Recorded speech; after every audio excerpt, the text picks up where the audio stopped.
better because a lot of companies have their financial year starting.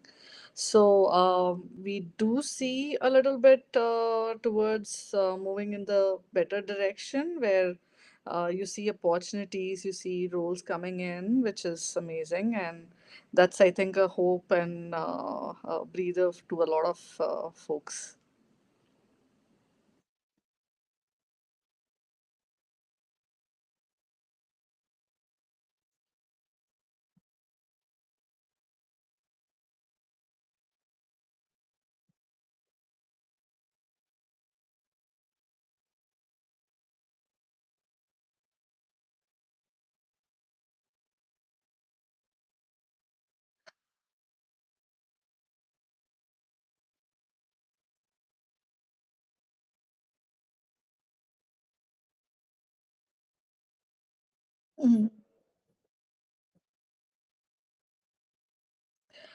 So I know, till last year, I think till 2022, I think June, July, August, I think the market was very different, and in terms of it was really fast, and then it became slow in the last 1 year. And I think over the next few months, I'm hoping that there will be a rise. And again, once it reaches December, it becomes again it's more of festive holiday time for a lot of people. So I would say October, November is the time to watch, and then again back February next year. I'm assuming that it should get much better, and I'm hoping that next year comes in with a little more, lot of opportunities, I would say.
Job or status of the opportunities they were giving. So I can go ahead and answer this. I would say, again, the opportunities, again, every market is different, right? Again, when I talk about 2022, the market was much faster where I would call it a candidates market versus now the market where there are more candidates, there are more people available in the market, and I would call it more employers market because the demand is lesser and the supply is higher, right? So at those times, I am sure again I cannot talk for somebody. I cannot vouch for somebody, but I can say that possibly there are multiple applications and they are trying to work through it. My only suggestion, again, as I said, I cannot talk for somebody else. One thing which I could tell you and which I practiced when I was new to Canada, I made sure that I connected with people. I applied for roles, and I just did not leave at applying for roles, but I also connected with people on LinkedIn. When you reach out and you connect with multiple recruiters within the same organization, and you can't expect everybody to respond in the similar way. Everybody would respond differently. So I would say the more you try, the more success is something that you would see. So I would say, like, keep trying and think innovative, think creative, reach out to people, follow up. Do not like go behind them, like in like ask reaching out to them every single day, but follow up. And when you're following up, again, be respectful when you're reaching out to them, because they're also humans and they probably have a lot of things in their bucket already. I mean, for example, even me, I have like so many people reaching out on LinkedIn. Sometimes it's just way beyond my capacity to even respond to every single person, and there could be people who have missed out. So it's just being patient and being respectful and um, reaching out as much as possible. I think that's the best way, I would say.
Times like you also like get noticed, so that's, you just have to be present. You have to be present because there are a lot of people in the market. So how are you unique from the other person? So that's very key. Networking is very important.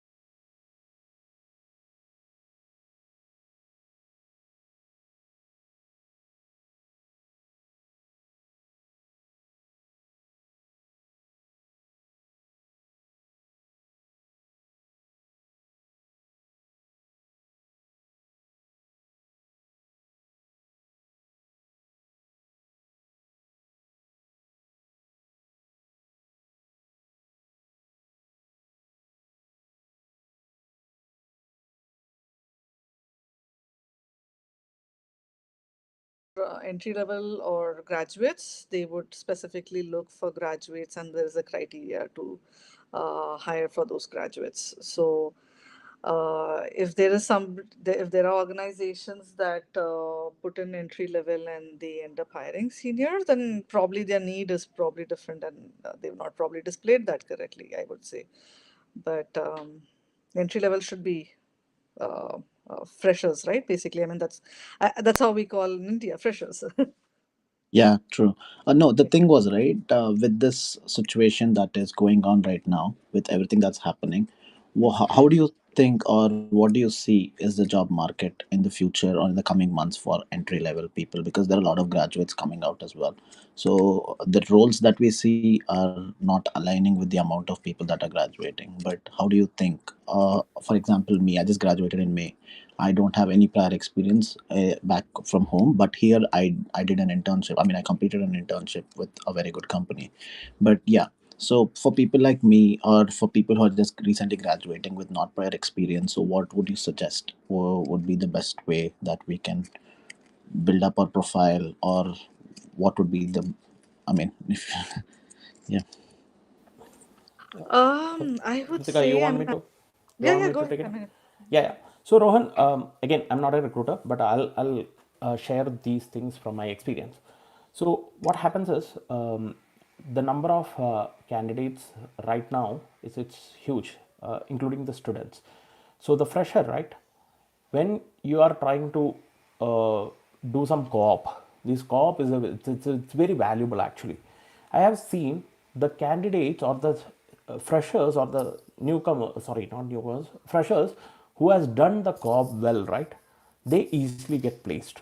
Most of the time, the company where they did the internship, they will offer the full time if the candidate is really good. So another thing is you can actually do some freelancing where you can develop the skill. You don't might not get paid, or these are kinds of internship for 8 months, 6 months, and all. But actually, that will enable you to understand how the Canada market works, or Canadian. You'll be able to earn the Canadian experience, and this will actually help you in boosting your profile when you are trying to search for a job. So these are my couple of tips. Kritika, you want to add something?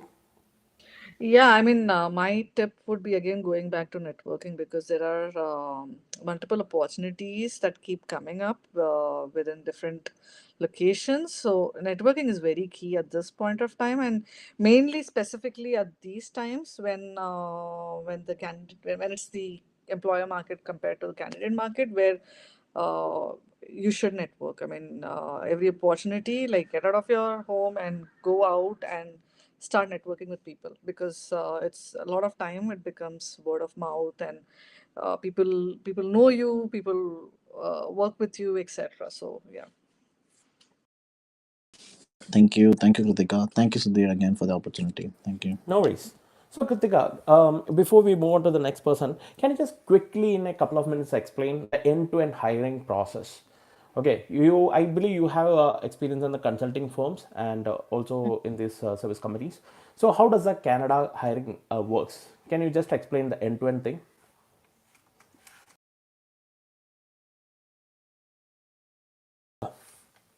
There's a need that comes in for us. We sort of we meet up, we interact with the hiring leaders, and we sort of will post it out and through different job portals, and candidates apply. I mean, again, it varies from company to company. I've worked with an agency as well as I've worked with a consulting firm, management consulting firm. So it everywhere it's different. But yeah, I think the standard process is looking for candidates, sending it to the hiring leaders, they choosing the candidates, scheduling interviews, multiple rounds, offer, and then joining from there. So that's a typical process. If I have to like take, if I had to take it through like a quick snapshot, yeah.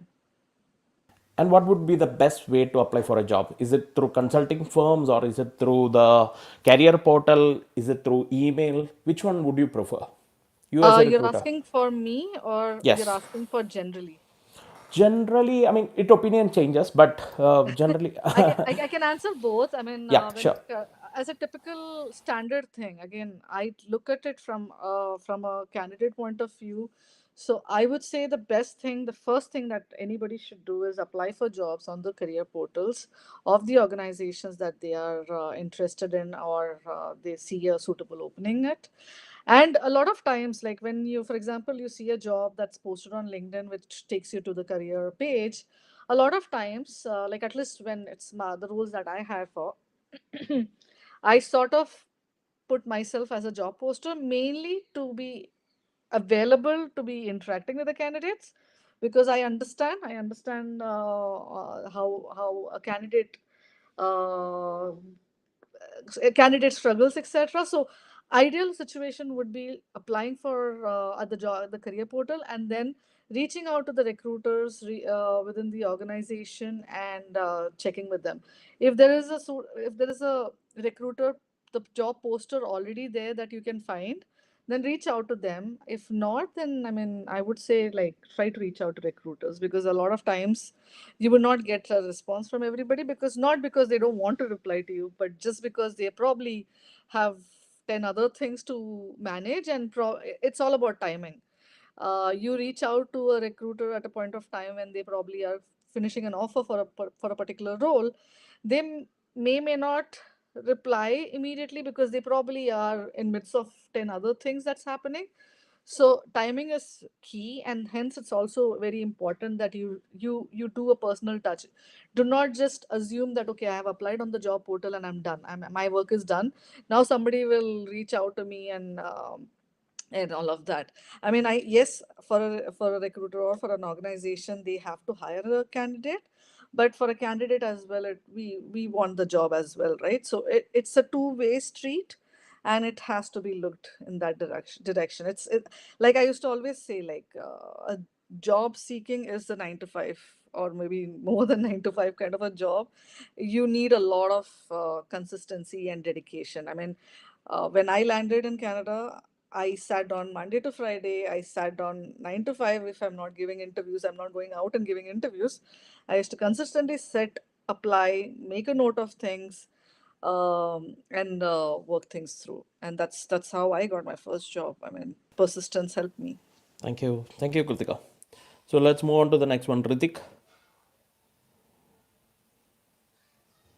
Okay, Sal. Yeah, hi. Uh, No, no, not I call Sal. Sal Bar. okay. Sir. Yeah, let's go in the order. Aniket. Hi Sudhir. Thanks Sudhir and Kritika for allowing me giving me opportunity to connect you. So my question is, Kritika, I am having a 5 years of experience in CGI back in India as a functional tester, and here in Canada I moved recently on a student visa. So I'm little worried with whether I will get an opportunity into functional testing, or should I move or learn any new technology. So it can be question for Sudhir as well. You can guide me on this.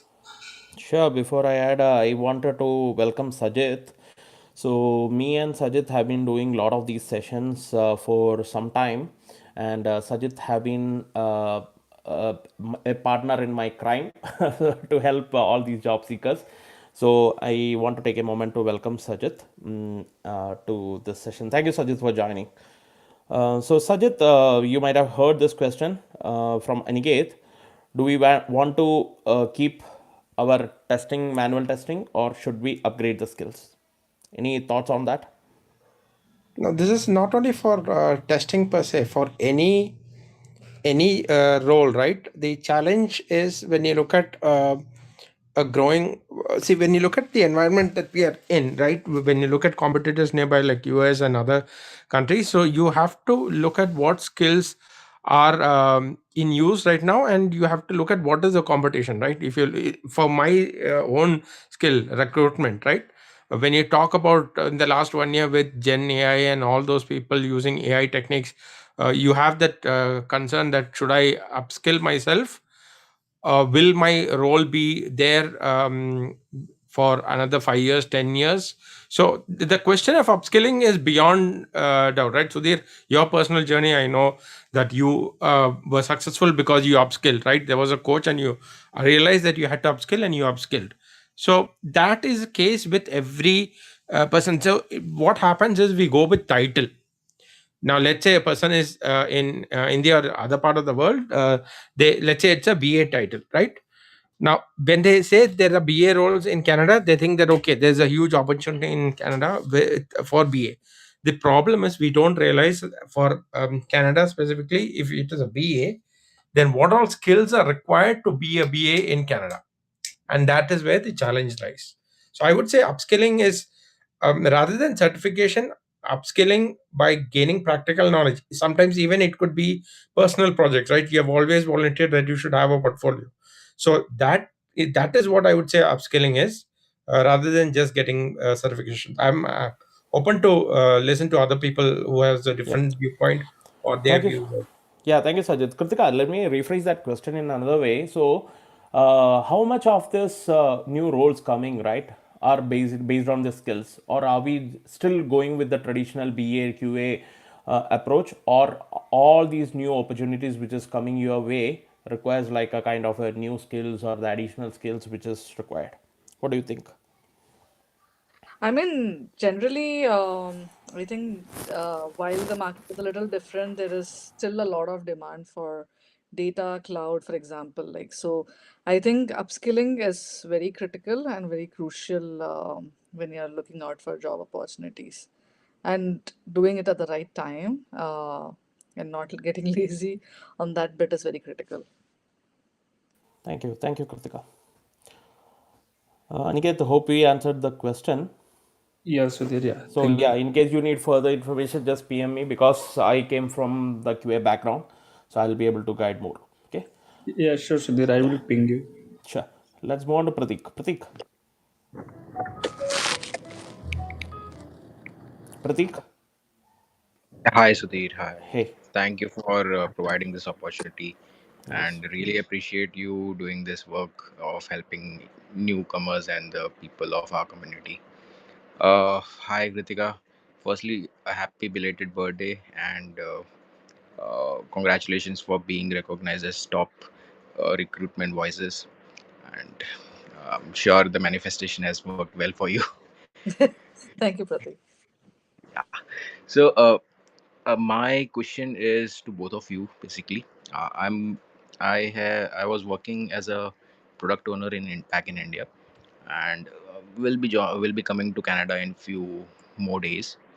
Uh, and so I just wanted to know what are the challenges that you have faced in your journey, be it a cultural change or you know how have you tackled that in order to make yourself suitable for the Canadian markets, that job markets specifically. So, if you can address that.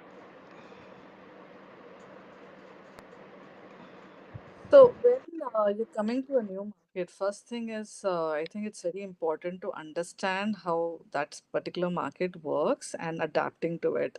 Because I mean, when we are in our own home country, things are very different. Our setup is very different. And for example, I'll take an example of myself. When I was when back in my home country, I was when I was looking out for opportunities. I don't think so. I ever looked at opportunities with the same aggression, with the same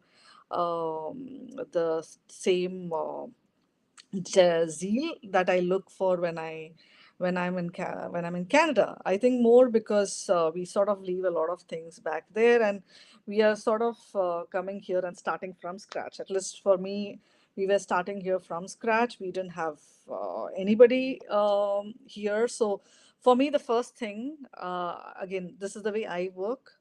I came here thinking it's with a simple rule, I which is survival of the fittest. Right. I need to be making sure that I'm able to take care of my family, which is my prime thing. For that, I need to be getting a job, and I need to be getting a job in my field so that I'm happy to be able to happily take care of my family. So for me, Correct. that was one of the main things which were there, which was my driving force, and that was where I sort of got creative when I was looking out for opportunities in Canada. For example, I'll give you a very simple example. when I landed like 6.5 years back. But at that point of time, just a simple, for example, LinkedIn. Let's take LinkedIn. I probably had at that point of time less than 5,000 or close to around that much followers. My connections were lesser, but in the last 6.5 years, I've built my brand. So that is the kind of journey that I wanted to pursue, and I worked really hard towards pursuing that. Again, everybody's goals would be different, but yes, I mean, you have to identify what you're looking for, and when you're moving to a country, what can you do? Because you're competing with people who are migrating like you. Plus, you're also competing with people who are already here, not really getting into the experience, Canadian experience per se, but it's again there are a lot of people who have already worked in the similar clients or whatsoever. So how are you unique, and how are you able to place yourself, and how quick are you? Like when recruiters reach out to you, like for example with an organization, with a management consulting firm could be different thing. When you're Right. working with recruiters from agencies, they probably would have, like I've been working with agencies when 2 years back, right? So there are a particular number of candidates that we can submit. So how fast are you to attend to that, and how fast are you responding to that? That's very crucial. So I would say you have to define what works for you, and how can you make sure that you can adapt to the new country. How soon can you do that? Yeah. So that's pretty much. I mean, Sudhir, I don't know if you want to answer that further, or Uh, Sajid. yeah, I'll take a minute. So basically, what happens is when someone comes here, right? Everyone is expecting. See, I came from US. Even I had a cultural shock, because I thought that okay, US experience is more than enough. But unfortunately, I missed to, or I failed to understand what is actually required in the market. So whenever someone new comes into this Canadian market, they are trying to sell what they have, but they are failed to understand what is actually required in the market. The best example is BA. So BAs try to sell, I know Jira, I know requirement analysis and all, but they fail to understand that here BA gets a better opportunity when they are good with the domain knowledge. So nobody tries to upgrade their skills to the domain knowledge. So this was one of the biggest things which I learned. I learned it the hard way. Yeah. So this was one of the biggest thing which I learned, that we need to sell what they need, not what we Correct. have. Okay, so if you are trying to focus on upgrading the skills, as Kritika said, you are searching job for 8 hours, but 8 hours is not applying for the jobs. Applying the job, I usually do it only 20% of my time. The remaining 60 or 80% I focus on my skill upgrade, my portfolio development, my case studies, my LinkedIn profile, my resume. All these things I will be focused on. Applying jobs is just 20% of the time which I do.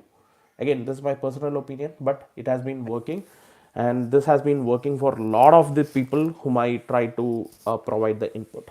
So that actually works. I agree with you, Sudhir. I think you elaborated that part fairly much better. Thank you. Thank you. Thanks.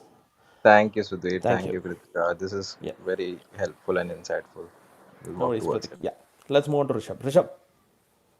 Uh, Thank you, Sudhir. So I have a question for Kritika. So Kritika, I've been into like Canadian market for about now 2 years. I've been working as sysadmin, and when we talk about like cybersecurity, we all know that like we have like a labor shortage of cybersecurity professionals in the world right now. But whereas when we come to Canada, like what I have seen so far is like we don't have that many job openings, especially for the entry level. And as Rohan mentioned before, most of the jobs they require at least 2 to 3 or 4 years of experience right now. So, what would you recommend? Like, should we just reach out to the IT recruiters right now? And like adding more to it, like I just wanted to ask, how does the referral thing works? Does it also plays a factor, like who's referring you, whether the person is like a manager or a senior manager? Does that also plays into a factor? See, I think, I mean, when I'm talking about referral, I would say referral definitely helps. It's important, and if you know people, I mean, referral doesn't just mean that, oh, you there's a person who's in your connection list and you probably don't know that person well enough and asking for reference. If the person knows you, yes, I mean, referral could be of great help. Um, Again, how many years of experience do you have, Rishabh? I'm So sorry. yeah, yeah, no problem. So I have almost now. It's going to be almost 3 years. In Mhm. I'll be having 3 years, but almost, if being precise, it's 2.5 years. Okay, okay. So yeah, I mean, I would say referral definitely helps. I'm not sure if there's anything that I can No, add. no, Sajid will be able to help you with it. Sajid? Okay, one Ritika stole my story to the point. Same journey. So for the earlier question, what Ritika, right? There's not a single aspect of that story which I would want to change for my personal story. So that is one. Now, Rishabh, for yours, I would say the best way is to get into network security and then jump into security. So I would your claim that there's a huge demand for cybersecurity else in the world. It's the challenge is not only for Canada, right? Everywhere the demand has in 2023, if you compare to 2022, is comparative, I would say 60 percentage less for all roles. It's not only for cyber. It's not that there's a huge demand in India for cybersecurity and there's no demand in Canada. So I have worked in that position. So it is across all locations the demand for tech has reduced. So the challenges are the same. I would say get into, if you're coming to Canada and if you're already here in Canada, I would say first jump into network security and then gradually work your way up. Oh, okay, okay, and I think there's Sujit, you also mentioned to some extent the certifications will play a role, but end of the day, like what you have done, what projects you have done, and what kind of experience you have, that will be a major, I would say, factor for you getting a job, right? Now, I'll tell it like this. Let's say there's a person who has certification, Yeah. and there's a person who has done bounty hunting and bug bounty hunting, and then he has got some, he or she has got some awards, or even successfully done bug bounty. Right, the person who has done that would get a better opportunity than a person who has certification. Okay, okay, yep. And how about Let's move on to the next person. One person asking all the questions. You can, if we'll circle back to you. oh, so no worries. Thank you. Okay, yeah, let's move on to the next one. Arpita. Kalyani? Hi. Thank you. I'm Kalyani here. Thank you for the opportunity for me to speak. I have one question actually. I have more than 5 years of experience in India in data center and telecommunication sales, corporate sales. So I understand the market is down lately, but in the meantime, what course or how can I upscale? What course or what kind of certification can I get during the meantime? Like, how can I improve myself? My profile. Yeah, maybe I'll be able to answer that. So basically, this is what I do. So I I mean, I have a mentor. Okay, so I found him like 6 years back. So I work with my mentor to understand what is actually needed, because a person like me, I cannot go to the cloud or big data or something like that. I don't work in that space. So if I go and ask someone about big data or something, they might not be able to answer, or I will not be able to understand. So you have to find out a mentor who is working in the same domain as yours. And then you need to seek the help, or you need to do some research on what are the skills which you have to acquire where you want to be like the mentor. That is what everyone is focused on. So if I want to be a kind of agile coach, I would go to an agile coach and I'll ask him what are the certifications which is required for me to be a agile coach. So he will lay out a career plan, or he will help you understand what is it required to be an agile coach. Okay, but I cannot ask him how I can be a data analyst, because he might not be aware about it. So you have to find out the right person, and who is currently working as that particular role which you are looking for.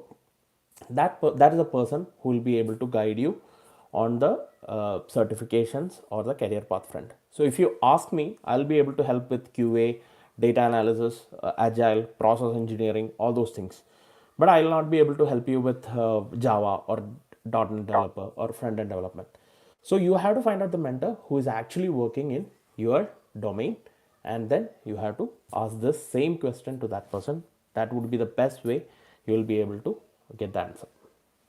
Understood. But at the same time, I would like to ask Kritika also. So, if you're looking for a person in sales, I have an experience in data center, and for cloud, what kind of experience or what kind of knowledge do you expect from my side? Like, what are the qualifications or certifications you expect from a candidate who has prior experience in sales but not on cloud? I would say typically, I mean, when you are applying for opportunities, I would say like look at the kind of trend, the kind of opportunities that are coming up, and see, be tuned to the industry trends that are happening. You will see which direction you will need to move, and look at that direction and see if that's something that you're comfortable achieving. Just because everybody, for example, is going to Google Cloud, and if that is not your area of interest, I mean, you may not succeed in that. So uh, I think you have to identify what is the trend, which direction things are moving, and whether that's of your interest, and align in that. And again, having a mentor definitely helps, and there are multiple ways that you can get a mentor for yourself who works in that particular field, who can help you with like further more detailed discussion about what certification, why, who, and further details per se. So Got it. I mean, we can always like also like for example, on you can always reach out to me and on LinkedIn. I try my best to like respond and connect and talk to people. So feel free to like reach out and we can have a chat for sure. Sure, sure, Kritika. Thank you. Thank you, Sudhir, and thank you, Kritika. Thank you. No worries. Let's move on to Rishabh. Yeah. Hello, Sudhir, Kritika, and Sujit. Thank you all for giving me the opportunity to speak. I mean, most of my questions were obviously answered by Sudhir, Sujit, and Kritika during the conversation. I just wanted to ask one more question. Like, currently, I'm a student of artificial intelligence and machine learning at a college in Canada, and I'm pursuing my I'm coming towards my co-op term in summer. So I'm currently looking to build connections and networking because I'm really weak at it. Today, Rishabh, we are getting a lot of feedback from your. Okay, please go ahead. hello. Yeah. Yeah. So as I was saying, my co-op term is coming forward in summer next year. So I'm looking forward. Currently, the job postings will start posted on the career websites of the companies. So I just wanted to know how should I approach towards that. I'm building my profile, I'm building the projects and everything side by side. But I wanted to know how do I approach people in similar positions? Like, should I approach to people's and talent acquisition or the currently who are working as a data analyst or the people who just got their co-op before me during this term. So what should be my approach and how should I approach them? As Kritika said, she tries her best to reach out to every one person, but it's not possible. It's beyond her capabilities. What should be the standout points? How should I approach to them? I would say like the recruitment folks are one, but you could also even reach out to the senior or peers per se who could. I mean, networking does not just mean that okay, you just need to reach out to a recruiter and that's it. I mean, when you reach out. To even like hiring leaders or senior folks, there's a lot of knowledge that you gain, a lot of direction that you gain. So it's not just networking does not just mean recruiter. So basically, I should contact people who are currently working in roles or at a senior roles as well, right? Yes, I mean, networking also, when you're networking, it's also important. For example, if you have a company that you are very keen, like there are times when you have certain like A, B, and C company that you're looking to work with, try to network with people within that organization. Try to expand your knowledge and be able to contribute, because again, when you're networking, again, it's not a one-way street, it's a two-way street. So you should be attentive, listening, and like sharing information while you're gaining information, and build that relationship with people. So, and again, with every networking, you may not have success with every single person, and networking can be odd when you're starting to do it. But I think try to push. I mean, I normally try to push myself harder when I am in a little uncomfortable situation, because that helps me grow. Again, can vary from person to person, but yes, definitely that could help you. Okay, just before I pass on to Sajid, I'll just add a couple of points here. So the first thing is, in case you are interested in networking, I have created few LinkedIn groups for people currently in Canada who is working in the IT professional, who are IT professionals. So you can join these groups. The links I have provided as a comments for this event. So you can join the group which you are which is your domain. So it will actually help you find the same skill set people who are currently in Canada. So that will actually help you. That's the first thing. The second thing is you have to understand how to do the network. The biggest mistake of networking is sending a connection request in LinkedIn. The moment they accept, they'll ask, do I have a job? Or do you have a job for me? The easiest answer is no. When the person says no, the answer is okay, thank you. That's it. It is not actually networking. Okay, so please understand that sending a connection request in LinkedIn, and when the moment they accept asking for help is not it's unfortunately not a networking thing. It is just a request, and 90 percentage of the time, or 90 to 95 percentage of the time, the easiest way to avoid these messages is by saying no. So the person who is responding may not respond, or the person or he will say the answer as no. This is a wrong way of networking. Please do not do this. This will actually um, uh, will not improve your chances.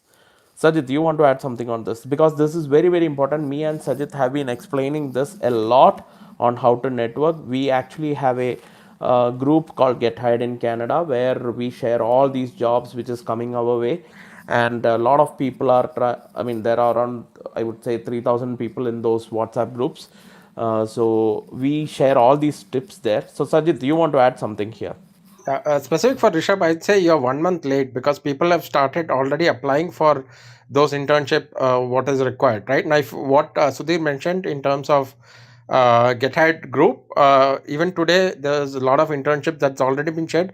People have already started applying and trying to get into the internship. So I would say as soon as this call gets over, go to Sudhir's profile and there's the or check the event and join the Get Hired group. And there today itself there are around, I think, 5 or 8 internship roles that have been provided. Now I will ask regarding networking. I'll ask this question to Ritika and also Sudhir, as I know personally that you have also had this, right? You will have in your email or invitation list right now. You would, let's say there are I would say you would have around 200 300 invitation pending in your. So whom would you accept an invitation saying that, hey, I listened to your talk in this particular session and would like to have a follow up with you? Or would you just accept any person who just sent a request invitation, blank invitation link? So just a question to Ritika and to Sudhir.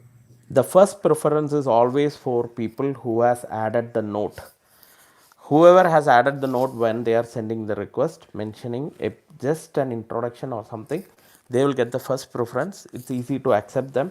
Once we read that, I just go ahead and accept. That's the same thing. Second thing is, even if this person is messaging a stranger, I mean, if a stranger is messaging me without an introduction, it is very, very hard to respond to it, because just you cannot bombard a stranger with do I have a house, do I have a job, all these things you cannot do it. So A proper add to note will actually help, will boost the person to accept your request. 100% Sudhir. I agree with you. I mean, when you're reaching out to anybody to network, you definitely, like when you're sending out a connection request, make sure there's a note that is there. Get like with respect to you, you can see like with LinkedIn, you can see what they are posting, what they are doing. For example, when people are reaching out to me like in the last few days, people are seeing, okay, the posts that I put in, for example, whether be it my birthday or be it my top voice, they are acknowledging that. They start with that conversation and then they come to the conversation that they are interested in. Rather than, there are still a lot of people who reach out to me saying, hi, do you have a job? What are you working into? What are you doing? Give a little, like there has to be a proper way that you send out an email. There's a good and a wrong way to send out emails or messages to folks. So it's very important that you have a good intro. What are you seeking? And like a call for action kind of a end note when you're sending out messages to anybody for networking, whether be it for opportunities or whosoever, whatsoever. I mean, I also like, other than this, while other than posting on LinkedIn, I also have a YouTube channel that's there on my profile, but it's called Cree Talks, where I sort of try and put in a lot of posts related, a lot of videos related to job seekers, motivation, etc. Because I understand this market is different and it's important that we are all there for each other and grow together. So feel free to like subscribe to that as well so that you can continue to see a lot of videos on that. Not Before trying we to I try not trying to steal this audio chat for that, but yeah. Yeah, before we go further, a big applause for Ritika for becoming the top voice in recruitment. Please show some love and affection with emojis. I think she definitely deserves that kind of appreciation. Thank you very much. Thank you so much. Great. So let's move on to the next one. I think it is Shweta. Hi Sudhir, hi Kritika. Thank you so much for this opportunity. So my question is, as a human resource professional by myself, I just want to understand: does CHRP certification is really required to land in a HR job in Canada? It is not mandatory, but it Mm-hmm. is a good to have thing. If you have the resources, if you have the connect, have the things ready to go ahead and do it, definitely. I mean, the learning is never a wrong thing, whether you're going to pursue that or not. It's always good to learn and good to add CHRP, but no, it is not 100% mandatory to get jobs. So for sure. Thank you so much, Kritika. For recruitment, no. Shweta, if you're looking at HR generalist, I would say the competition is very tough without certification. All right, okay. Thank you so much, Sudhir. Thank you. We'll move on to Prabjinder. Hi everyone. Thanks for the session. Myself, Prabhinder Singh. I'm working as automation developer at DD. Uh, Actually, I'm not sure whether the my question was answered before or not, because I had connection issues. So basically, I'm working in TD at a contract position from last 2 years, which is going to be over next month. So I'm like applying for many jobs from last 1 2 months, even with referrals, and like I even reviewed my resume, but till now I'm not able to get any call. I'm not sure like if I'm doing anything wrong, or like job market is like that right now. This is a very vague question. Okay, so there are a lot of factors which depends, which decides, okay, whether you will get the job or not. So first thing is your skill set. Second is your resume, your years of experience. All these things matters actually, and we cannot. It would be great in case we cannot answer these things in the this public call. You can reach out to anyone personally, because that would be the best way to take it forward. Okay, Sure. I No problem. wouldn't, yeah, I wouldn't want to answer it in this public call. Okay, No issue. Thank you. no worries. Yeah, let's move on to the next one. Kaushik. Hi Sudhir, hi Kritika, and hi Sajid. Thanks a lot for the opportunity. Whatever you guys have been listening, it's been very useful so far. I have a question. Actually, I am currently employed. I personally have not had any issue finding a job, but my wife, she moved to Canada a couple years ago. She's an internationally trained doctor, so she was a dentist, but she did not want to continue it. So she applied for universities for masters. It was not easy to get during the pandemic time, but she did do a PGDM, PG diploma of 1 year.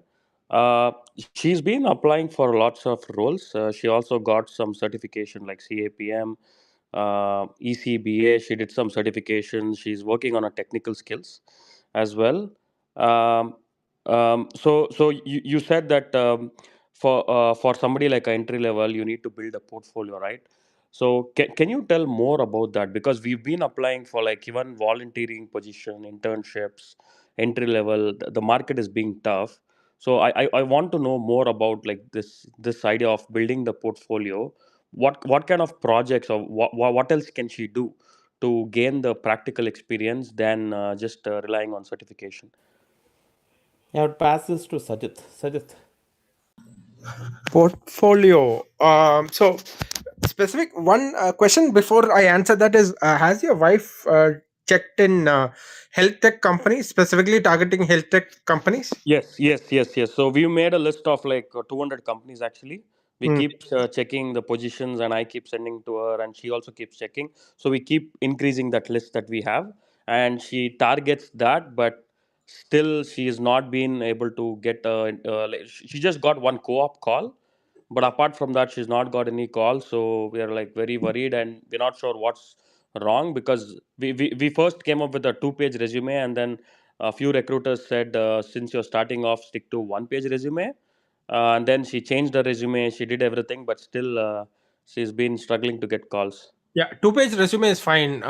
So one another target is health tech, and the other target is non-for-profit organizations that she can try to get an entry into. If she has already worked here in any other capacity, it need not be only in tech. In any other capacity, part-time, if she has worked, I would add that to show that she has some work experience in Canada.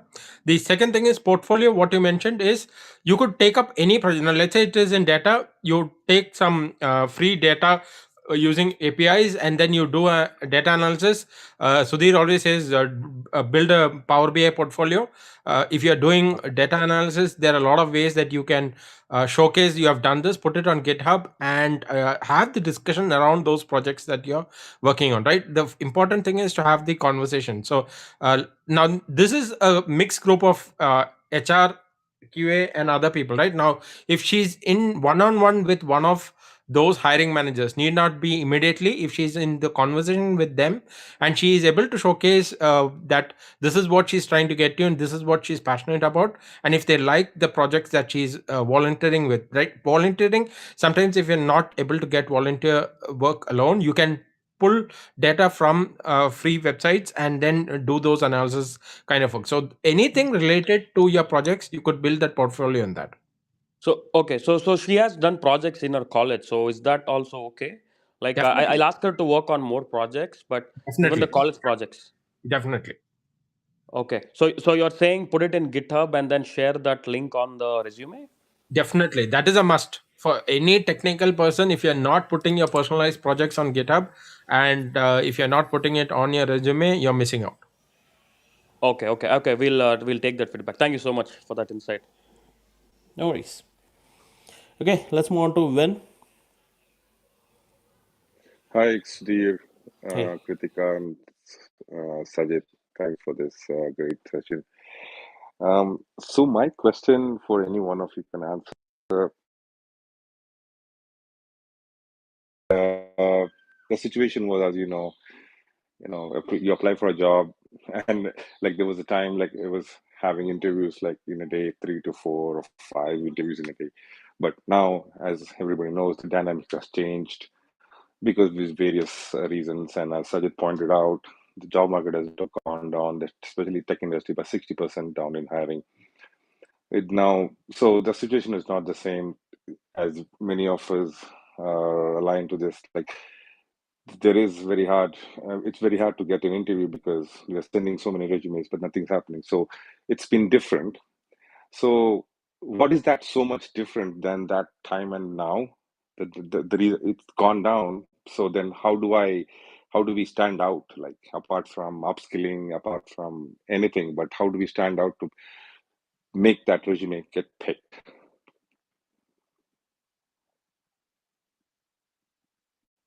The key. So, are you a long timer in Canada? Yes, Sudhir, I've been here for almost 11, 12 years now.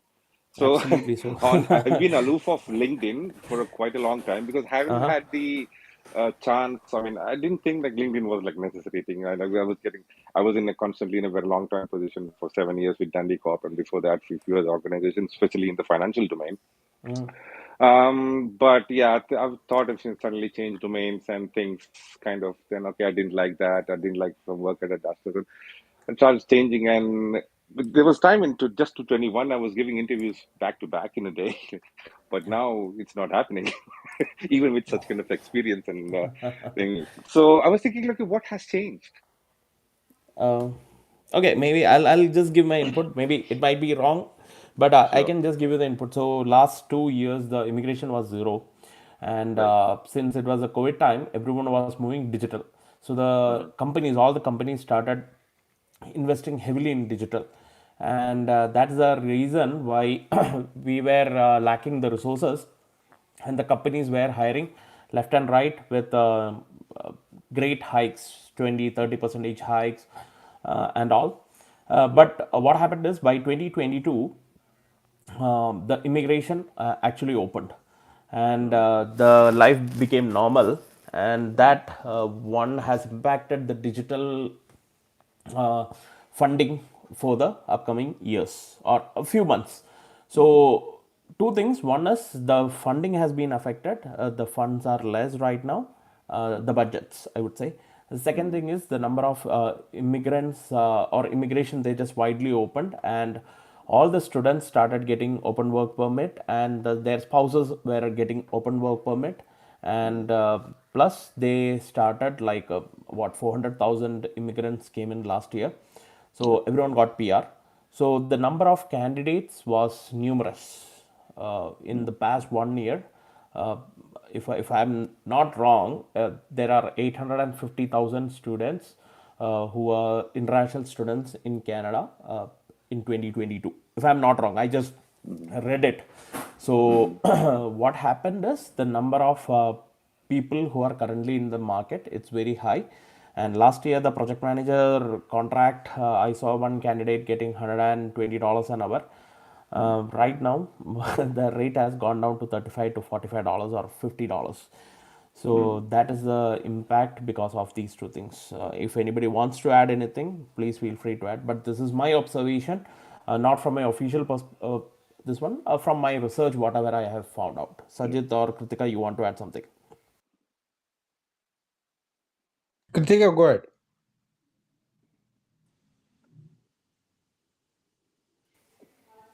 Kritika?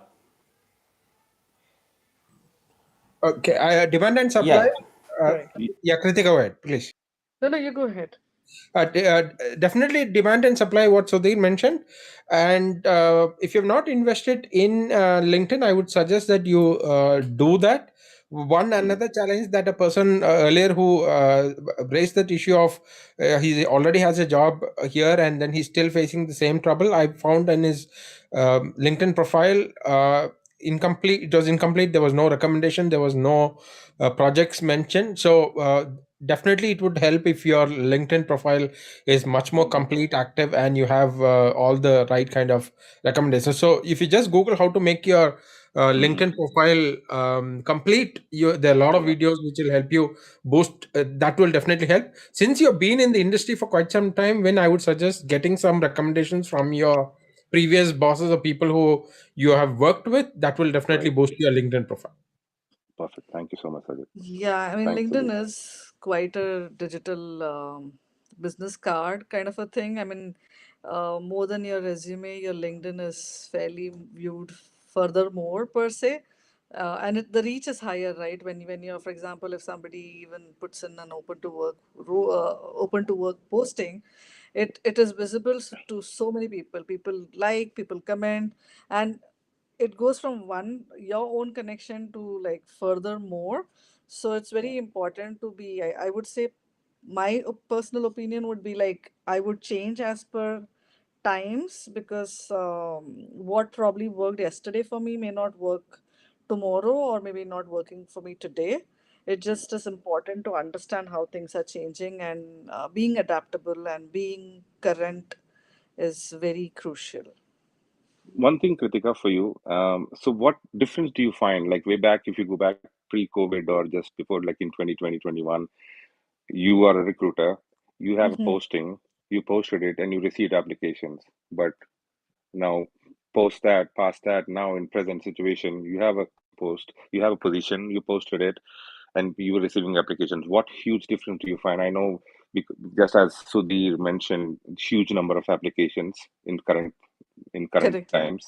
But in the Yeah. previous, if you go back 2 3 years ago, where recruitment, where tech industry was recruiting back and forth, like what difference do you find in that? Like was it easy picking up resumes? Was it the same thing, or what something different now? What are you doing now? Again, this is again my opinion based on what I've seen. Like I've seen a stabler market when like for example say 2009 17 to 19, and then Yeah, you saw the whole COVID time. And yeah, so I would say typically that again based on the market things change. Like for example, when it was 2021 2022, the number of people available, the number of positions are higher, so you will tend to see a lot of people getting multiple offers, for example. And at yes, these times there are lesser roles versus people applying. yeah. So it is important to be like to be very relevant at that point of times. I mean, there are times when you have like so many people applying.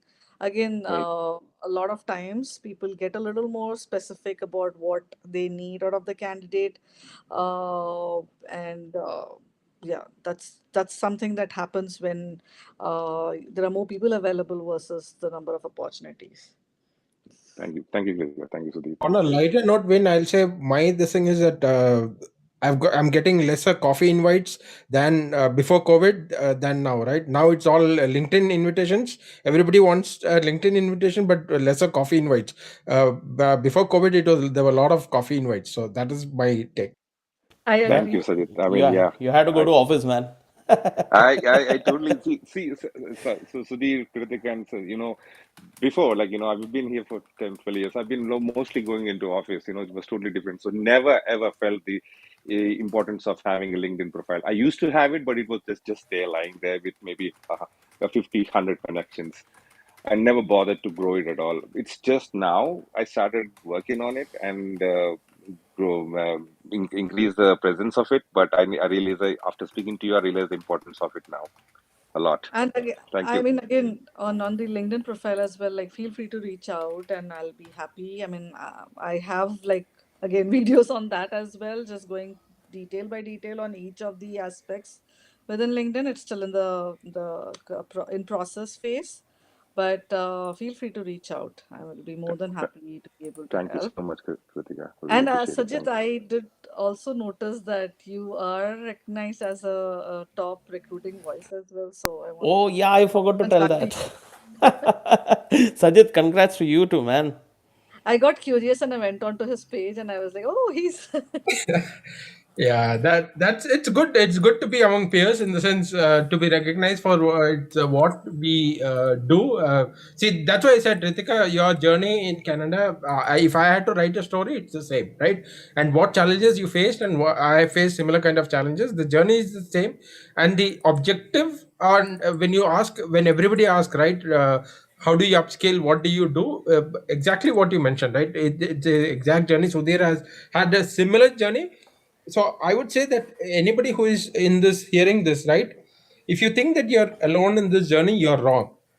This journey, the struggle that each one of us who has been successful and also who have not been successful, the journey is the same. It's only that if you ask us what we have done differently, we have realized or understood, okay, what is the need of the hour in this current market, and we have pivoted very quickly to that. That is the only change that I've done. And when maybe just a motivational story. So I learned it the hard way. So when I Yeah. landed here in 20, I think 17, Yeah. until 2019, I didn't knew this. So 2019 I started doing this research, and then I realized the importance of networking, LinkedIn, meeting new people and all. And my first Yeah. meetup, there was a lot of backlash. When I started inviting people for meetup, right, there was a lot of Right. backlash. I had to overcome through that, and I started as a group. But again, because of this, a lot of backlashes from multiple Yeah. people, I had Yeah. to drop it and I had to start it alone. So Right. 2019, the first meetup, I started it alone. Then I started slowly growing my network. The main purpose of my meetup was information gathering, information, and second thing was to build professional network.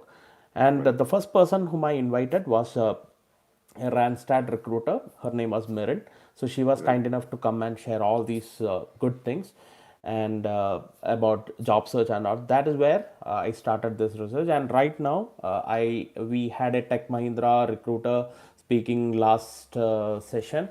We Yeah. had someone from IDC Technology. Today, Kritika is there. We have Sajit. We had a lot of sessions conducted in our previous meetups.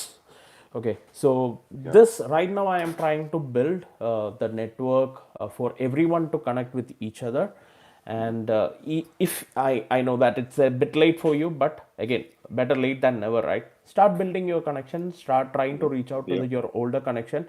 You have 12 years of experience in Canada, and that is actually a pretty, I mean, it's a bonus.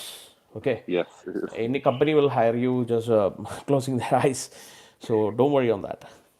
Yeah. Okay, So much so, thank Sudhir. you. I Let's really move. appreciate. Yeah, no worries, man. So let's. It's already 12 minutes past. So let's move on very quickly. We'll take another four question. Yogeshwar. Yeah, thank you, Sudhir. Yeah. Uh, my question can be answered by anyone, either Sudhir, Kritika, or else Sajid. Basically, I'm on here on the open work permit. So I came back in the August 2023. I'm having 5 years of experience. So my profile is a bit different to others. Maybe it's IT audit profile, working in the Big Four. I'm applying in the career portals or is the LinkedIn direct appliance. But on what basis the recruiters will be select the profiles? Example, either they'll give preference to the Canadian citizens, or else like who is having the experience within the Canada, or else the PR candidates. On what basis? And the other question will be the in India, like once we apply to any position, the our profile will be there in the database for 6 months. Till 6 months we can't apply to that post. So likewise, what will be the criteria here also?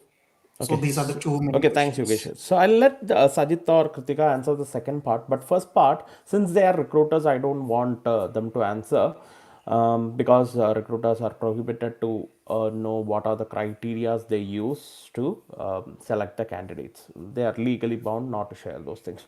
So, but from my experience, you have to understand a fact that the first preference is always to the person who are legally authorized to work in Canada, and even the first preference goes to like citizens and PR for the all these IT industry. It doesn't matter, these two things actually works.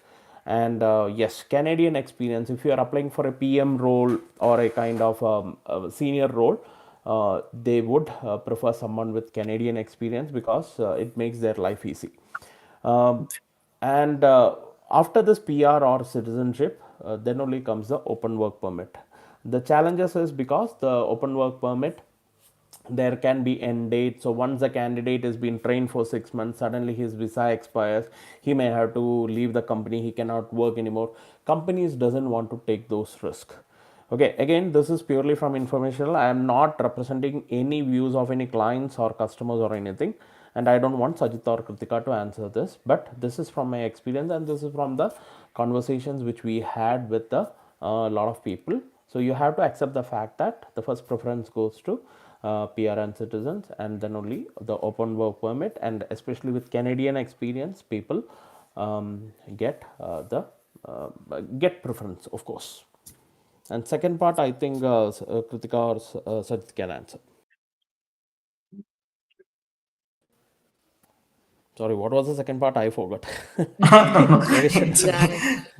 mean, So in India, so if we apply to Oh, any okay. company, Yeah, we got yeah, it. So, the Kritika, 6 months. any time period they cannot apply for the other job? I'm sorry, I'm lost on the second part. Yeah, yeah. So basically, if you apply for one job in CGI, do they have to wait for another 6 months if they fail lost an interview? Do they have to wait for another 6 months or any wait period to apply for another job? If they're rejected in a particular role, Yeah, again, it could vary from organization to organization. I mean, with respect to my organization, I mean, typically I would say you can continue to apply.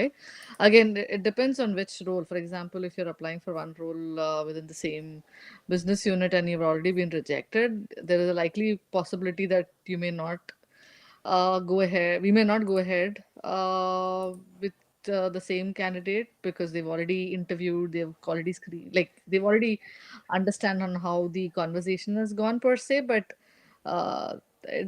every need is different.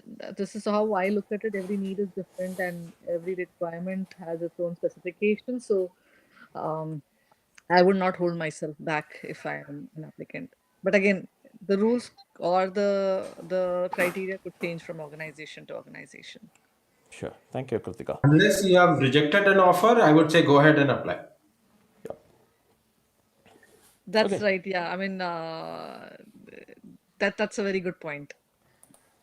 Just Thank for you. everybody to know, right? Every conversation or every person in the process, your journey through the interview process is recorded in the system. So, any other, let's say you're applying for one role, that journey is recorded. If any other hiring manager is looking at your profile, they already have the notes of what you have gone through. So, just be aware of that. Yeah, and so it's also important, like a lot of times, I have like we personally have faced situations where people don't share, and it is recorded. So I mean, even if you don't tell us, we can still see it. So it's very important to be very honest throughout the process because it can, I mean, if that is caught at the end, things can change, right? So it's very important to be very honest during the entire process. Thank you. Let's move on to Guneet. Thank you. So, for those who didn't get a chance to ask questions during this interview, we have these sessions every week. So, feel free to reach out to me or Sajit, or just wait for another week. We might have another session on next Wednesday. I think Sajit had a session this Monday, I believe. Right, Sajit? So, we Had one have. on Monday. I have another one with a very senior delivery executive who's agreed to talk. We'll see availabilities, and maybe if this week itself, we'll see we can arrange one more. Absolutely. Thank you. Thanks, Sajit. Yeah, let's move on to Guneet. Hi everyone. So my question is related to the DevOps engineering. So I've been here for like around 6-7 years, and so a bit about my background. I did a 3-year diploma in biomedical engineering. Worked for a medical company, and then right now working for a robotics company.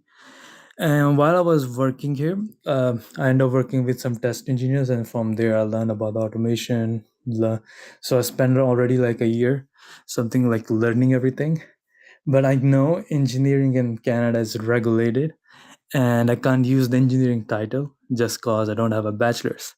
So my question related to that, like as a self-taught DevOps engineer, what are the odds I'm facing? What are the, like, have you ever hired any guy who doesn't have a degree technically, but he has the projects and the experience and has the skills? I'm not the right person to answer. Sajit, Kritika, how much is degree valuable? Degree or experience? Um, varies from Tough role to question. role. Yep. Yeah, I mean, degree does have weightage, right? I mean, you cannot omit that completely. But yes, experience is also, I would say, a combination of both. I may be, I don't know if Sajid has a different opinion, but I would say both are equally important. See, the challenge is this. So I have a hiring manager who says that the qualification is not important to me. I would rather look at whether what this person's practical experience is. Like Ritika said, it depends, varies from a hiring manager to hiring manager.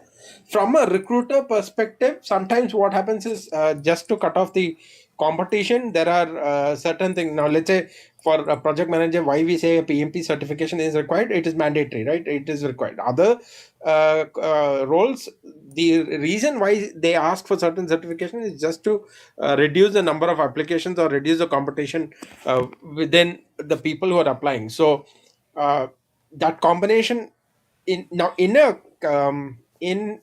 employer market, this becomes more and more relevant. If it is a candidate market, 2022, if you ask me the same question, I would say, if you I'm not even looking at your degree, if you are open to have a conversation with me, if you have some level of IT experience, I would have pulled you in any cloud role. That was a scenario in 2022. 2023, that has changed. So that is all. Okay. Thank you. Thanks, Sajid and Kritika. Let's move on to issue. Um, Hello guys. Thanks Sudhir, Sajid, and Kritika, to give me a chance to ask my question today. Just before I ask my question, I'd like to thank you all for this talk. I've learned a lot from this, from other people's questions, and in fact, I've never received 10 connection requests in a day that I have right now. So that's great. Yeah. So my question is that uh, so I came in Canada in 2019. I did my master's from University of Montreal in artificial intelligence and ML, and I was working as a data scientist for 1.5 years. When the market went bad, and I got laid off this February. And since then I've been looking for full-time opportunities. I haven't gotten yet. I worked like for 4 months on a contract job through a reference, but like I'm looking for something stable. I don't mind a 1-year contract as well. I've been trying my best to connect with recruiters, consultancies, or applying directly on um, job portals as well. But like one thing that I'm seeing is in the data science and ML industry right now is uh, their opportunities are coming, right? But what is happening is that I'm seeing that more of the opportunities are senior roles, right? And that is where my experience doesn't come into hand, in the sense I am not eligible for those roles. And when the uh, even a regular data scientist role comes, right, their requirement is 3 years. Although I apply to that, right, sometimes I get a call, sometimes I don't. But it's been a very tough journey for me right now as well. And just a small question in to add to that is, like, sometimes I'm very scared when I'm applying, right? They have this tricky question, right? What are your salary expectations? I've been giving them a range. If it's a good company, I want to work there, learn, gain experience. I also lowball, right? Give even lower than what's the market value or what I was earning previously.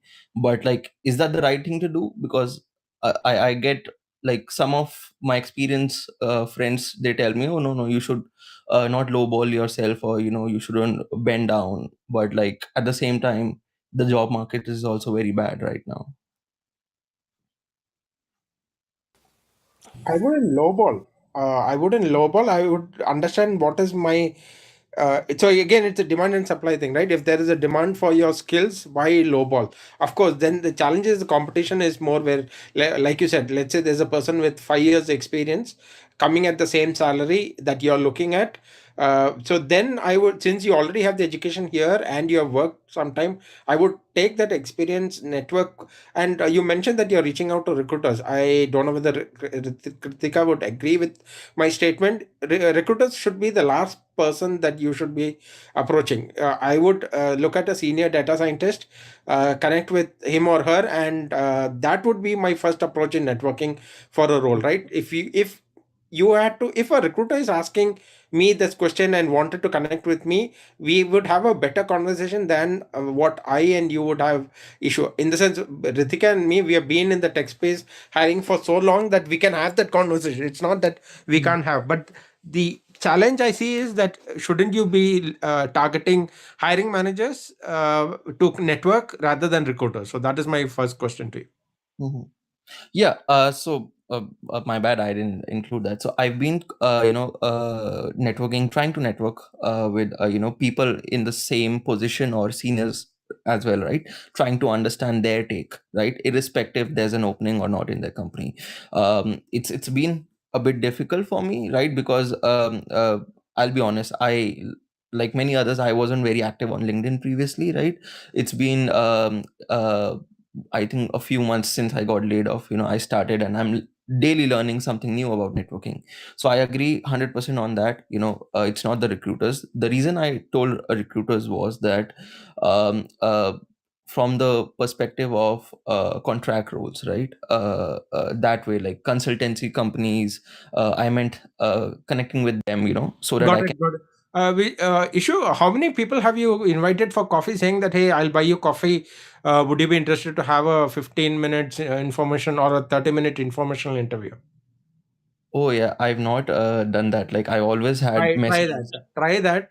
I'm sure there'll be some hiring manager who is coming to office this thing, and who won't be able to deny you a coffee. There will definitely be people who are still traveling at least once a week to office, and if you catch the right kind of a hiring manager for a cup of coffee, I am sure next time we are having the session, you'll have a different story to tell. Oh, thank you so much, Sajid, for your. Thank you so much. I'll try that. Definitely, I'll try that. Thank you. Thanks, Sajid. Thank you, Vishu. We'll take the last question for today. It's almost 9:27. So, Santosh. Hi everyone, I'm Santosh. Recently moved to Canada 2 weeks back. Whereas I have 5 years experience in Malaysia, I'm PMP certified as a project manager working in several clients in Malaysia and Singapore as well. Now I moved to Canada in Sydney right now. I'm in Nova Scotia, Sydney. But as seen, I'm searching for a job quite actively. But I was surprised I'm not getting any emails or calls or any notifications, something like that. Where back in Malaysia, like in a day, I used to get at least one or two calls or an emails. Even I'm not actively applying or not in a search of a job, I may get calls from Singapore or India or Malaysia. But now here it was quite surprisingly, I'm not even getting that calls or any notification about it. Not in a Sydney. I'm trying applying in Halifax too. This week I'm in Halifax. But I need, as you are also like face so many, as your in your previous explanations, like you mentioned, like you had a very hard struggles right from 2017 till now, and you can share your things like, is it like I have to still actively apply and wait for some time to get into your right place, or uh, like what was how I myself be strong enough to face this job search? Kindly need your suggestions or advice on this, as I was here with a family with 2 kids. I know you very well. Like to stay here and survive, we need a job. As IT people, like I have 12 plus years of experience, whereas with different MNCs and local companies. End of the day, without a job, it's very crucial for us to survive. And as we are in a position of 10 plus years, uh, what kind of a job we need to have. Like I'm working as a project manager, but I have to look for that, or I have to degrade myself, or what kind of a job I have to go with to survive myself. And based on your struggles and initial days in Canada, what would you suggest?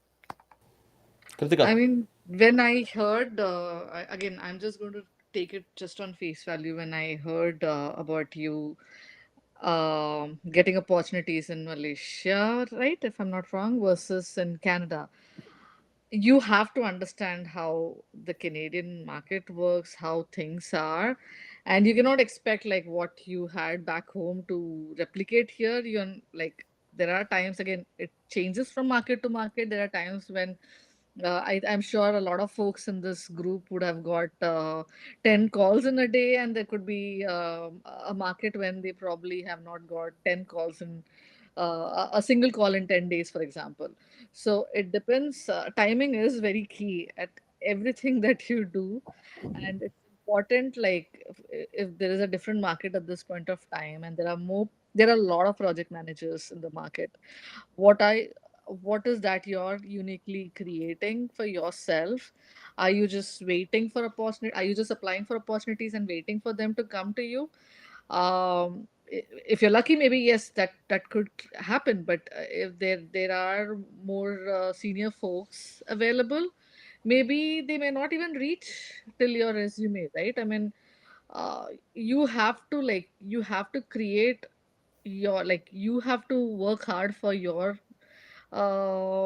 for your opportunities to be able to get the job that you desire. So I mean, as I said, I mean, it works both ways when it's employers, when they're looking out for candidates, but it is also your desire and your things that you need. So are you working towards that is something. I mean, I wasn't sure how much you've done, how much work you've done on it, but probably you need to be able to visualize that, and you can't expect that, oh, I got calls, 10 calls in Malaysia, so I'm supposed to get 10 calls here as well. So you have to work harder because, again, Halifax has a different market, and there are times when that market is booming, but there could be also like limited opportunities to that location, right? Halifax or Sydney, whatsoever.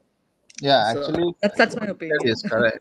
What you said is correct, but right, I previously, previous to this Canada, my Canadian journey, like I had a very good offer in Singapore as well, and it was uh, it's a project manager role and leading a team, and it's a very good MNC company all over the world. Like it has 26 locations in the world. I just left that company in 6 months because I I feel like I'm not the right guy in Singapore because I think you may or may not know about Singapore, the lifestyle and the expenses over there, and growing up the children, the schools and all. Based on all this criteria, I think like life is somewhat compromised. That is the reason I left my job in 6 months, and again I came back to Malaysia again, and I settled down in the same company, and they welcomed me and got. And after that, in a year, I got this opportunity to move to Canada, and here I'm little bit worried before I move, but after coming here, I was again feeling some uh, fear that I won't get a correct role where everyone have their own financial commitments back at home to So survive. Santosh, Yeah, so basically in Canada, these are a couple of things which I learned over a period of time. So for yeah, that's getting first job is very tough. true. Almost 70 to 90 percentage of the newcomers, they go through this phase. Very few lucky people, they come with the job, or they get a intra-company transfer, or when they come and apply for the job, they might have come in a very good time. Only 10 percentage of people gets lucky. The remaining 80 to 90 percentage of the people go through hard time at least for a few months before getting the job. Okay, that's one thing. Second thing is, I told in the beginning of this call that you should upgrade your skills to what is required in the market. Most of the people who are coming from outside, they are trying to sell what they have. Unfortunately, that formula doesn't work in Canada. You need to upgrade or do the skill gap, find out what skills are required in the market, and then change your profile to what is required in the market. That is the best way for you to get a job here. Then the third thing is, do not compare Canada with other countries, especially when you're comparing with Malaysia, Singapore, and all. Do not do Even that. US, Sudhir. Even Yeah, even US. US. That is what Don't. I was about to say. It's I very came different. from US. I came from US, and it was very shocking for me. So do not try to compare Canada with other countries, other job market, India, Singapore, Malaysia, US, UK. No, it's not the same. It's a totally different one. Until and unless you reach Canada, right? I mean, I never had my LinkedIn updated for 10 years or 5 years or something like that. The moment I understood that, okay, LinkedIn is one of the most important things which is used for jobs here, I started updating the LinkedIn. So there are a lot of things which you have to do to get adjusted to the Canadian culture, and change your profile to suit Canadian needs. And unfortunately, it may take some time. It totally depends upon how much research you have done before you land here, because I have seen people who does this before even they land in Canada. I have seen people who landed in Canada, waited for 2 years to do this. So it's two extremes. So it totally depends upon your thing. And do not get worried, because everyone, right, 99% of the people don't return from Canada. Everyone has financial commitments and all. Yeah, we don't have to discuss those in public forum. But from a job search perspective, I don't think you should be worried. You should just keep your focus on, and just be patient enough to get a good job. And of course, you will land. That's not a problem. Now, the timing is not that good as of now, but yeah, November, the financial year is going to start for all the banks. Jan, all the other companies will have the financial year start. So hopefully the market picks up before that. That's my 2 cents. That's good, And Sudhir. Like, Yes, sorry, Sudhir. I just want to add. just to add, Win here, Santosh. Just to Yeah, add, please. I came to Canada in 2008 when there was a recession at that time. I think everybody on this forum knows that too very well. And I wouldn't use the word called degrading yourself. So I was a bachelor's of I was a science student back in India. I was a South India manager in a total environmental consultancy field and all that. But when I came to Canada in 2008, it was impossible to find a job in my field, even with a master's degree on my hand and everything. So the first job I picked up was as a customer service associate with a financial firm, making calls to people to asking them to invest. Just the one like you would see in maybe like a Jordan Belfort, asking. I was just making calls and giving those leads to the actual investment clients. And Mm. actually, I was an accidental in IT business analyst. I didn't want to. I never thought I would become an IT business analyst. Never ever. I was making cold calls. So 1.5 year, I became so good in making calls as a customer service associate, making calls to people, asking them to please give me 1 minute so that my investment manager could speak to you so that they can convince them to invest in a thing. So in 1.5 years, became so good that 1 month I got the best top performer of that month. And when there was a need of upgrading their portfolio, their wealth management system, the business unit manager proposed, why don't we take Win?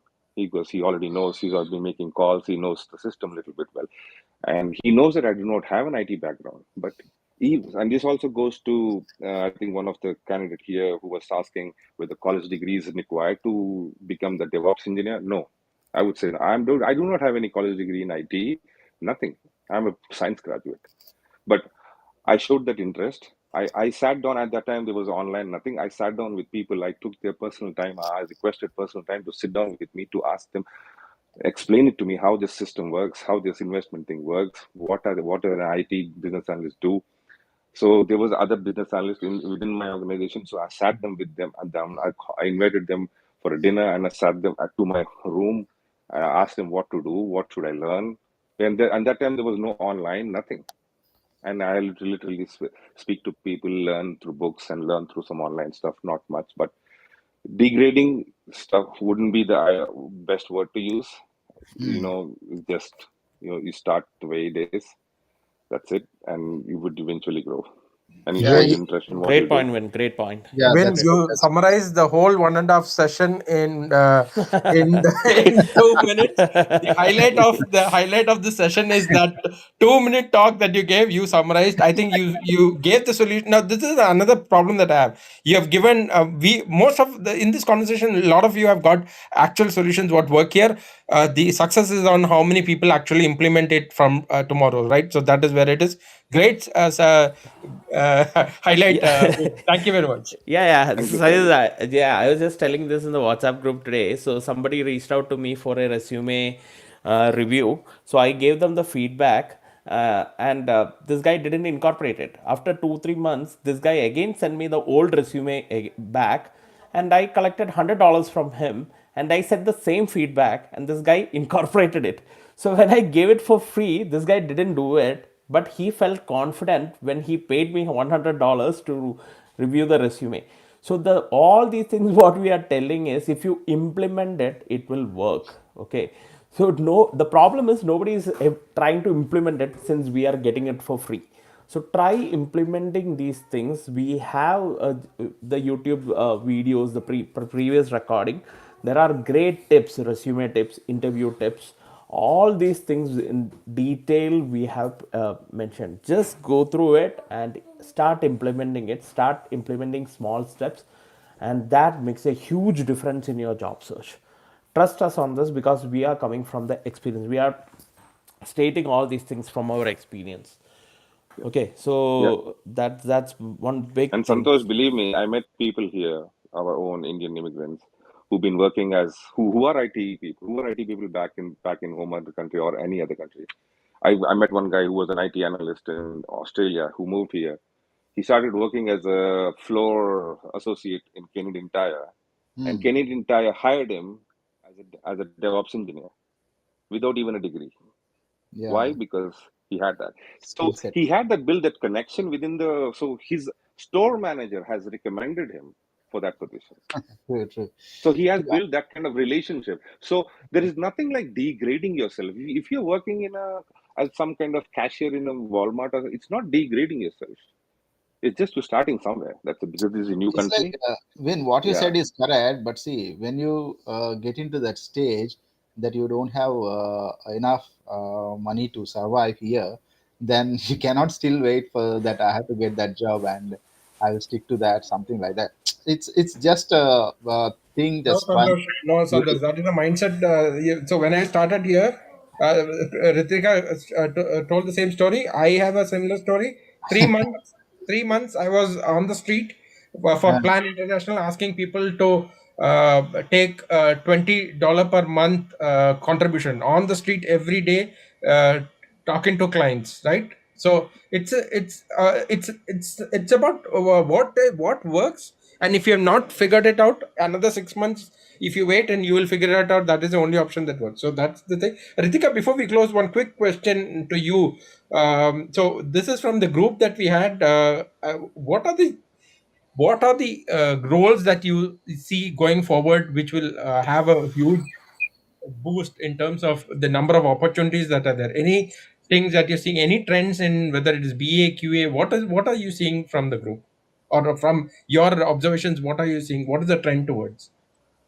I think I did mention this earlier today. I think cloud and data is definitely a couple of skills that I know are going to be definitely in demand. I mean, I think even during these different markets, I think they still have been quite in demand. I think you'll probably agree with me on this. Definitely. So people, if you have not had cloud, and also when you're Santosh, one another thing is how you're promoting yourself, right? If you're promoting yourself as a PM with certification, but or not promoting yourself as a PM who has done specific projects, and like Kritika mentioned, if it is in cloud, if you're digital transformation, if you're not highlighting that, then sometimes you're missing out. So great session, and Sudhir. actually here PM is just a part of a skill set of mine, and here I'm an asset of my previous companies, like where we help our clients to digitally transfer their process automation with several automation platforms in the market. where the people who don't know about the automation, about how to automate their process, we from scratch we will help with that. And now I think it's all over the world where, but in Canada, I don't see that much hype in this. But I believe like it's only in Kritika, no, as she is hiring candidates all over the Canada, or only specific to one province, like say Ontario or Toronto, something like that, or you are hiring all over the Canada anyway. For me specifically, I'm primarily, I would say most of my roles that I hire for are Toronto, Montreal based, but that doesn't limit. I mean, Yeah. I've gone ahead and hired across Canada, so I Kritika. mean, yeah.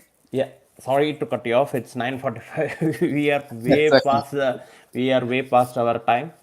Sorry. Okay, so thanks everyone. I think I believe that this session was helpful for everyone, and special thanks to Kritika and Sajid for accepting my invite and coming and sharing all the great value inputs from their experience.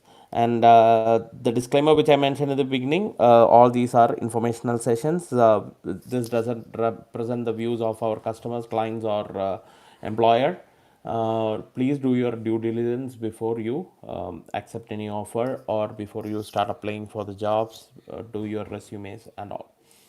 Okay, Kritika, any closing comments? Sajid? I would like to thank Vin for bringing up a very important point. This is something that we have been trying to say for the last 3 years. Vin brought it up very nicely. The other thing is, if you have any further queries, all those people who raise their hands, please ask those questions in the comment section of this event. We will try to answer that, and also take these questions for the next session too. So we please do post your questions there. We will try to take it. Sure. Just join our WhatsApp group. So ping me or Sajid. We will be happy to add you in our group. Kritika, you there? Any closing comments for you? I think you're on mute. Can't hear you, Kritika. Yeah, we can hear you. Yeah, now on mute. No, unfortunately, the biggest recruiter voice, we are not able to hear the voice of the recruiter. But anyways, thanks a lot, Kritika. I know it's way past, it's too late, but I thank everyone for coming. Hope this session was helpful. We have recorded this in case you want to come back and you missed any portion of this recordings. Okay, so we will be back with our next session. So Sajit or myself will post our sessions in our LinkedIn. Okay, so happy to speak to you. Thanks everyone. Have a good night. Thank you, everyone. Have a great night. Sudhir, Yeah. Sudhir, can I just put one point forward? It might help someone. I know we are closing. Uh, no man. Let's close it up Okay, because we were sure. planning to finish it by 9. It's almost 47 minutes. Okay, Okay. no Thank you. worries. No Thanks. worries. Bye.